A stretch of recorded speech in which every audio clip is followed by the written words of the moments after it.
Chapter 37. A Second Life. A young man approached this post. He opened his mouth as if to speak, and then he snorted, "Signor Pook," or "How is it that you like to be called Monsieur Pook?" "Well then, bonjour." There is a French salutation for your French slop. Counterfeit. Not the time, goodly sir. Speak to your complaint. All you do in these posts is rattle and prattle about women and dreams and things. Tell me, in direct and utter language, why I do not right now have a woman in my arms. When you say you do not have women, you are choosing it. This is cruel, he whispered. But it is the truth. You know you can go out right now and get a girl. The girl might be a fat hag, but nevertheless, she is a girl. You choose to not go for the fat hag, and you decide that you are worth more. Loneliness is not some cruel conspiracy from nature. It is your choice. So you have chosen not to be with the ugly fat women. Now that you have acknowledged that you choose the beautiful women, it means you think they are right for you. Even though you might be a skinny, socially insecure dork, you believe you have inside you what it takes to get the beautiful woman, so you must go out and demonstrate it to reality. Nature says, "You silly little dork, who are you to think that you can get my lovely nymphs, the beautiful women?" The proper response is, "I will show you who I really am." And one by one, you become yourself. You reconnect all your dreams to the day. You do not bulk up because women like big guys. You do it because that is how you see yourself. You do not become the life of the party because women like those guys. You do it because that is who you are. You do not become Don Juan because that is what women crave. You do it because it is who you are. What is life to you? It is the pattern of our age that value is placed on living a long life. Because of this pattern of value being placed on having a long life, it is easy to lose sight that the reason we hope to live long is so we have more time to live worthily. What does it mean to live worthily? This is something that only you can define. People have lots of opinions on what you should do with your life. But when the day comes that you are on your deathbed, knowing the imminent is possible, you are the one that has to reflect upon the choices you made. So, what is life to you? I am not asking you to do this or that with your life, but I am only asking you to pause for a moment and think, what is life to you? Stop and look. Many people do not stop to consider. They relive their parents' life only to produce children who will live like them. They want money, so they spend their time to get it, only to use that money to buy back time. They always place their minds in the future and never in the present. Thus, they do not live in the present or in the future. They lose the moments, and in the end, that is all we have. This trading of time for money, or money for time, or present for future, or future for present is not a pure exchange. Life gets destroyed in the transaction. Change is hard. Being a nice guy is the easiest thing to do. But in the end, the nice guy is a trap. The trap being the womb of security the nice guy keeps running into. Routine is easy. Change or anything new, this is hard. To take your lifelong habits and alter them, this takes some pain. It will be the pain of shrugging off the old life. The life your parents gave you, the life your school gave you, the life your friends shared with you, the life that everyone expects you to live except yourself. You only have one life and only have a certain amount of time. You may have been raised to believe that life is not meant to be enjoyed, but something to bear, to be painfully suffered through. It is the belief that if you are having too much fun, then you are not doing enough stuff. Who says life is not meant to be enjoyed, and who is meant to define that but you? Those who have this way of thought will think approaching women, oh no, too painful. Having a girlfriend is like having another job. Women just require too much work to be enjoyed. Who says that women are not meant to be enjoyed? Who says that life is not meant to be enjoyed? And who is meant to define that but you? Life is whatever happens. Who says that? Who says you have to suffer? With all that is out there to achieve and enjoy, to discover and see, who is to say that it is not yours? Who is to say that you do not deserve joy in your life? Who is to say you do not deserve the hot babes? And why do you sit on the sidelines and surrender it to others? Who is to say all these things are not yours? You define your life, not your grandparents, church, or friends. When you give up those rules to someone else, you are to blame if you do not like where you are at. We are not raised this way. We are taught when we are young that it is noble to suffer. We are taught to not speak our mind, else we might offend someone. We are taught to be quiet and good when your parents dragged you to places you hated. We are taught to sit through the monstrosity called education, making us confused that education comes only with pain. Thus, we naturally avoid pleasurable education for the rest of our life. We are taught to always avoid risks when possible and embrace a nice, secure life. We are taught nothing that makes us alive. Some people think that we are meant to suffer each day, to gruel through the time and bear the scourge of daily agonies. If you believe you are underemployed, ask yourself, is my life dictated by my fear of not having a job, or is it launched by the pleasure of working a job I like and getting more money? If you do not have a woman, ask yourself, am I focusing on minimizing the pains of approaching, dating, and loving? Or am I focused on obtaining the pleasures of such wonder? Most people will never start a business because 9 out of 10 companies fail. But those that win, in the end, even if they fail at first, keep trying because they are motivated by the pleasure of getting the business, not by minimizing pain and insecurity. And many guys will never get a girl they want because they realize they will fail more often than they succeed. But those that win in the end do so by focusing on the pleasures of success rather than the pain of failure. So if you have no women, it means you think you are better than what you can get. You can either go out to show the world what you are, or you can come up with another daily excuse. In order for that happy tomorrow to occur, you need to start today. You set the rules for your life. It will have as much pain, joy, and success as you think you deserve. The world now begins with you. What is your world going to be? Most people fake happiness. There is a great myth that everyone amazingly believes that everyone else is happy, having fun, living life, and you, all alone, are miserable.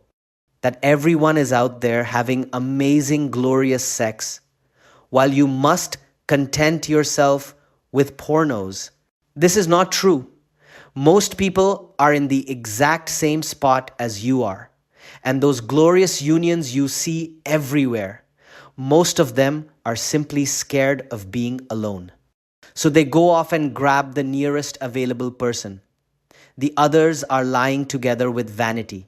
The big secret is that happy people are not as happy as they appear. Many happy people are actually covering up their real problems. But what do? You see one of these happy people and then you get unhappy with them. You make yourselves miserable as you arrow nasty thoughts from your mind at them. And they do not even know you. You think, it must be nice to be happy. They were born to the right parents, to the right environment. I wish I was like them. I wish I grew up where they did. You think, I have all these great qualities about myself. Why cannot someone see it? Well, no one sees it because they are too worried about themselves. Women are not ignoring you. They too are worried about themselves. When you go out with a foxy lady, she will be worried about how she acts, about how you think of her. Life is meant to be lived. Life is meant to be grabbed onto. Life is meant to be defined by you.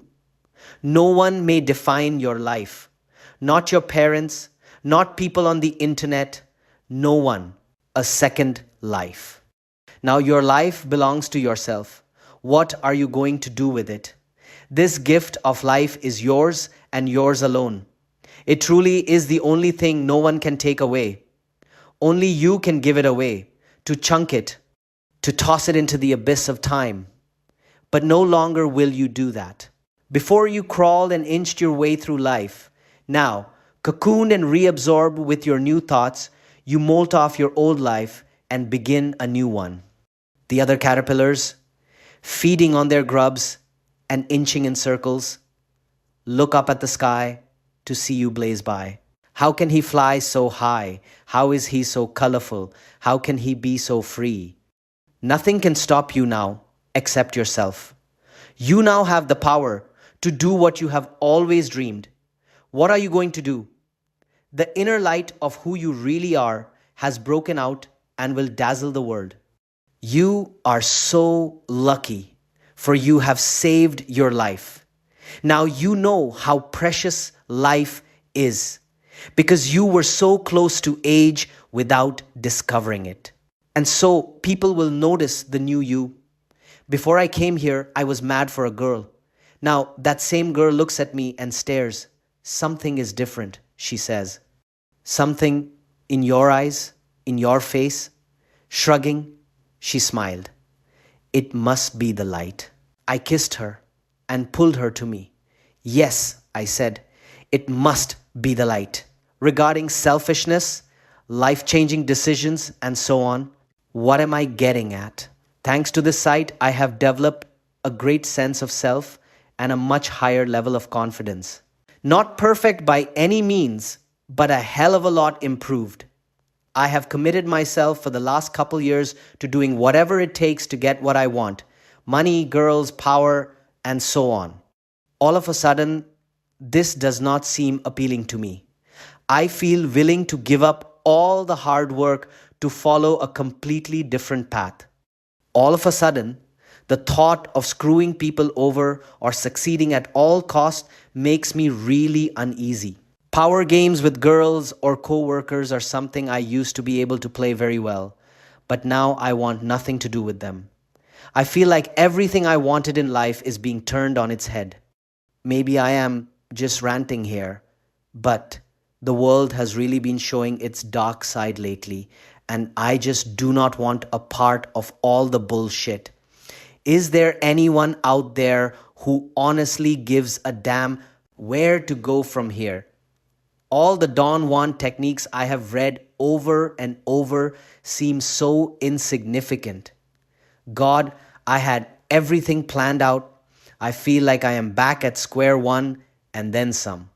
I have got no idea what I want out of life again. Anyone has any input? Or have I gone completely wacko-jacko? These are the times that try men's souls. Our ancestors and forefathers always had clear and solid definitions of masculinity and manhood. While the definitions varied in detail, the context was the same. Today, there is no system, no genuine respect for manhood. If a woman committed suicide, it would be a tragedy. But if a young man commits suicide, ho-hum, just another statistic. You are not crazy. You have grown up. Most people never do. Children are remarkably selfish. This is fine, as they are children. Growth is seen as the child growing and expanding on his or her abilities or schoolwork. However, around the age of 16, especially for girls, they become enchanted with a self-image for themselves. This self-image varies from individual to individual, but the results are the same. To create envy from others, excess pride, material goods, and sexual goods. Nature herself has written a code into our hearts and natures. We each have our talents and gifts, and who can decide what they dream? This grand self image, in order to exist, must use techniques and people as fodder, as stepping stones to success. What is obscene is that the basis of fulfillment of this self image is the denial of the self. Narcissism is the denial of the self. It is to reject the gift of life. A musician trying to play the role of the soldier for women, for money, would have his soul destroyed. Likewise, a soldier trying to play the role of musician for women, for money, also would find his soul destroyed. We have been taught at the earliest ages of youth that in order to get things done and to make people happy, we must, on all levels, deny ourselves. In fact, I suspect that is why many men come to this forum in the first place. We have denied ourselves women for so long, but enough is enough. What is a technique with women but the fundamental denial of self? We are taught to act this way, do that, then this and that over there, and perhaps we get the girl, but what was the cost? There is always a cost. By using some techniques on the internet, you never know if you can get women. Yes, techniques sell well because they are painless. If anyone tells you something in life will be painless, they are somehow a salesperson. Nevertheless, techniques are not an addition to your character, but often a denial of it. No, being a nice guy means crash and burn. Rather than facing up to the hard questions of life and our own masculinity, it is much simpler and easier to adopt a series of techniques. Narcissism's denial of the self permeates through today's society, as you have noticed. How often have you gone on a date with a woman and had her say everything you think she wants you to hear? Or how often do you find guys that act the way they think the women want to hear? The technique-wielding seducer and nice guy differ in how they act, but the context of their actions are entirely narcissistic. Even the good girls and bad girls suffer from this extreme self-image. Reality to them is unseen. This is why they never seem to change once their bodies reach that of an adult. Many people remain narcissistic for their entire lives. I say, go do what you want. Go follow your dreams. Go embrace your passions. Go for the girl you think is out of your league and super hot. Go for the fruits of life. Do not deprive yourself. When you do so, you slowly become embittered and turn that embitterness into a virtue. Look how nice I am to women. Look how I sacrifice for my education, job, family, and so on. The list goes on and on. Our age today is mercenary labor and mercantile women. Everyone wants to leverage you for their own ends, but only you know what your dreams and passions are. Your dreams are now ripe for enjoyment. If you wait too long to enjoy it, it will be as bitter to the taste as defeat. Too many people deny themselves for tomorrow, always tomorrow. We say, look at that dream up there. One day, it will come down. Rather, we ought to say, our hour has struck. Francisco mentioned Atlas Shrugged. I would say Fountainhead is the superior book. For those who still think narcissism is about being selfish, just look at the character of Keating. Keating and Rourke play opposite roles.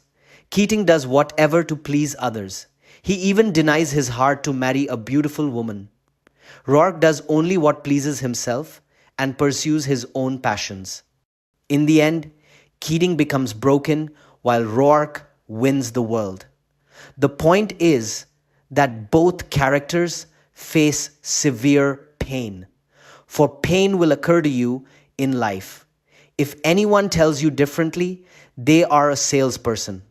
Rourke, taking the mindset of freedom dealt with the pain at the front. Keating, adopting the mindset of security, avoids pain at every turn and it ends up consuming him. We can either avoid the pain and the shocks that flesh is heir to, or we can tackle it head on and be man not for women, not for society, not for your parents, not for your church, but for ourselves. As being a man is the closest males can get to heaven on earth.